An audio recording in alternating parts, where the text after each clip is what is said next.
Bismillahirrahmanirrahim. Assalamualaikum warahmatullahi wabarakatuh. Kesempatan kali ini kita akan coba membahas tentang sistem ekonomi Islam, solusi ekonomi Islam. Sebelum kita lanjut kepada sistem solusi ekonomi Islam ini, kita pahami dulu apa itu sistem ekonomi. Sekarang kita berbicara sistem ekonomi kapitalis. Agar kita mudah memahami sistem ekonomi, kita ambil contoh dari tubuh manusia. Kita ibaratkan manusia. Ada yang namanya tubuh, ada namanya darah, ada namanya jantung, ada namanya pompa jantung. Tubuh ini adalah tempat naungan daripada darah, jantung, dan pompa jantung. Kita anggap tubuh ini adalah ekonomi pasar bebas dalam kapitalisme. Darah ini kan adalah yang mengalir di dalam peredaran tubuh kita ini, yang mengalir di dalam ekonomi. Kita anggap uang kertas yang mengalir di setiap negara sampai ke masyarakat, sampai ke penduduknya. Kemudian ada namanya jantung di dalam tubuh manusia, itu adalah tempat pengaturan darah tadi yang akan dialirkan ke tubuh. Nah, ini di dalam ekonomi kita anggap adalah perbankan atau pasar modal. Kemudian ada namanya pompa jantung. Pompa jantung inilah yang bertugas yang mengatur kencang atau lambatnya peredaran aliran uang atau aliran darah. Kalau dalam tubuh manusia aliran darahnya laju kencang itu tergantung daripada pompanya ini. Nah, begitu juga dengan suku bunga. Nah, pompa jantung di dalam ekonomi itu adalah suku bunga. Jadi hidup matinya kapitalisme ini sangat ditentukan terhadap penerimaan negara-negara terhadap uang kertas dolar Amerika tadi. Jadi kalau negara-negara di dunia ini menolak dolar Amerika, maka sistem kapitalisme bisa hancur. Kemudian ada yang ketiga, jantungnya. Jantung ini dalam sistem ekonomi kapitalis adalah pasar modal, yaitu pusat peredaran darah, pusat peredaran uang. Kalau darah manusia, darah merah itu yang mengalir ke tubuh. Kalau darahnya ekonomi itu adalah mata uang. Manusia sehat kalau darah itu bisa mengalir ke seluruh tubuh secara normal. Jadi jika ada aliran darah yang mengalir pada satu titik tertentu di dalam tubuh manusia, maka ini namanya manusia yang sakit. Gitu juga kalau ingin lihat ekonomi suatu negara. Seandainya di Indonesia ini aliran darah mengalir di ibu kota Jakarta 70%, maka tinggal 30%-nya yang mengalir ke daerah-daerah lain. Nah, maka ini tanda-tanda ciri-ciri ekonomi yang tidak sehat. Ibaratnya tubuh manusia yang jika pengaliran darahnya itu mengalir kepada satu titik besar, maka manusia tersebut dalam keadaan tidak sehat. Lalu bagaimana darah itu bisa mengalir ke seluruh tubuh? Darah bisa mengalir ke seluruh tubuh, pasti ada pusat peredaran darahnya. Nah, yaitu jantung.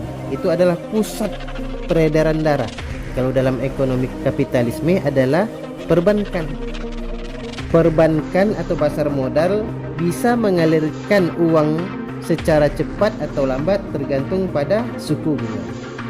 Untuk menyetel pompa jantung ekonomi ini, cukup mengatur tinggi rendahnya suku bunga. Nah, suku bunga dinaikkan, maka orang-orang akan berbondong-bondong memasukkan uangnya ke lembaga perbankan. Darah mengalir secara cepat. Kalau suku bunga rendah, otomatis sektor-sektor perusahaan akan beramai-ramai meminjam kredit ke bank atau lembaga perbankan karena suku bunganya rendah. Dengan kata lain, suku bunga ini menjadi pemompanya bagi cepat atau lambatnya aliran darah di tubuh manusia. Kalau kita sudah paham sistem kapitalisme secara utuh, Pertanyaannya adalah bagaimana cara mensyariahkan sistem ekonomi kapitalis? Dengan cara mengubah sistem pompa jantungnya, yaitu dengan sistem yang tadi suku bunga dalam kapitalis diubah dengan bagi hasil. Inilah yang terjadi sistem pengsyariahan ekonomi yang terjadi pada saat ini. Tubuhnya masih ekonomi pasar bebas, darahnya masih berupa uang kertas, jantungnya masih berupa bank dan pasar modal. Pompa jantungnya inilah yang diubah. Yang tadinya suku bunga, sekarang diubah pompa jantungnya ini dengan sistem bagi hasil. Yang artinya tubuhnya, darahnya, jantungnya masih menggunakan sistem kapitalisme. Terus yang disyariahkan apa? Yaitu yang dianggap paling pokok atau qat'i, di mana tidak ada perbedaan pendapat. Hampir semua ulama-ulama di dunia ini sepakat bahwa bunga bank atau suku bunga sama dengan riba. Riba ini adalah haram. Kalau ada yang berpendapat tidak haram, itu dianggap kelompok di luar mayoritas. Sehingga titik fokus pakar-pakar ekonomi Islam kontemporer itu adalah bagaimana menghilangkan suku bunga itu dengan sistem bagi hasil. Dengan bagi hasil, maka tidak akan ada aliran darah yang menggelembung. Unsur penyebab utamanya adalah jantung. Bank atau pasar modal, kenapa membuat aliran darah atau uang ini tidak seimbang? Adanya bank, uang yang ada pada sektor rumah tangga masyarakat di luar kebutuhan keperluan pokoknya, maka disimpan di bank. Yang jadi masalahnya adalah siapa yang memanfaatkan uang yang ada di bank itu? Timbul pertanyaan, kan udah nggak pakai bunga, tapi pakai bagi hasil. Pertanyaannya, apakah bank syariah dengan sistem bagi hasil ini tetap bisa mengabdi pada sektor-sektor perusahaan secara sama? Tentu saja tidak. Kenapa? Karena bank syariah itu didirikan sebagai lembaga komersial atau lembaga bisnis, bukan lembaga sosial. Watak lembaga komersial itu tidak jauh dengan bank konvensional juga. Bank syariah dengan sistem lembaga komersial atau lembaga bisnis ini, dia tetap akan mencari atau menyalurkan dana-dana yang masuk ke bank tersebut kepada perusahaan-perusahaan yang sudah berjalan, sudah besar, kuat, dan mereka yang juga punya agunan.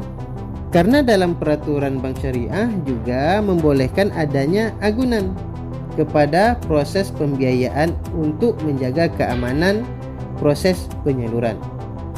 Tentu dengan ini penyaluran akan lebih didapatkan oleh mereka yang besar, sedangkan mereka yang kecil terbatas tentu tidak akan memenuhi syarat dan ketentuan daripada bank syariah tersebut atau pasar modal tersebut. Inilah yang menyebabkan penyaluran dana itu menjadi jomplang atau tidak normal. Perusahaan besar akan semakin besar dan terjadilah penggelembungan di perusahaan-perusahaan. Kalau darah banyak pada satu titik, tubuh, berarti ciri-ciri sistem organ manusia yang tidak sehat, ketidakseimbangan ekonomi. Seperti itu yang terjadi. Walaupun pompa jantungnya atau sistem aliran tadi itu suku bunganya sudah diganti dengan bagi hasil, tapi tubuhnya masih tubuh kapitalisme, lembaganya masih lembaga komersial. Memang sistem pasar pada modal syariah hanya memberikan list kepada perusahaan-perusahaan yang produk-produknya mayoritas halal, walaupun tidak semuanya halal karena banyak. Tetapi dalam transaksi-transaksinya masih membolehkan transaksi-transaksi yang digunakan konvensional, terutama sampai ke level pasar sekunder, tidak hanya pasar primer. Itu menjadikan salah satu sebab adanya peluang untuk bocor sekitar sistem perekonomian ini. Inilah contoh kalau perbaikan hanya pada pompa darah saja atau bagi hasil. Yang jelas sistem hukum pasar akan tetap berlaku. Siapa yang kuat, cepat, sehat, dia akan menang. Yang lemah akan tetap kalah dalam kompetisi. Jika ada pihak-pihak yang tidak mampu atau kuat masuk pasar, dia akan terlibas. Seperti ada berita kemarin, ada ibu-ibu di Banten 2 hari tidak makan, hanya minum, 2 hari meninggal dunia. Kenapa? Yaitu sudah hukum pasar.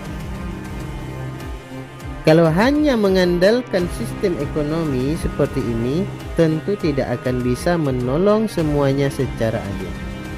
Jadi kesimpulannya, kalau mekanisme itu sehat, tapi jantungnya masih bank dan pasar modal, itu tetap akan menghasilkan hegemoni kapitalisme, dan itu tetap akan bisa menghancurkan ekonomi.